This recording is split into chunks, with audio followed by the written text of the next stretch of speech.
సమాజంలో కొంతమందికి ఒక విచిత్రమైన అలవాటు ఉంటుంది. అదేంటో తెలుసా?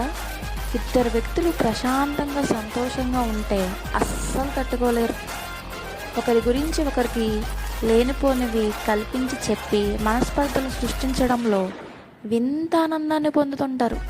అలాంటి వాళ్ళకి ఒక్కటే మాట, ఇద్దరి మధ్య గొడవలు పెట్టి మీరు తాత్కాలికంగా గెలవచ్చేమో, కానీ మీ వ్యక్తిత్వాన్ని శాశ్వతంగా కోల్పోతున్నారు.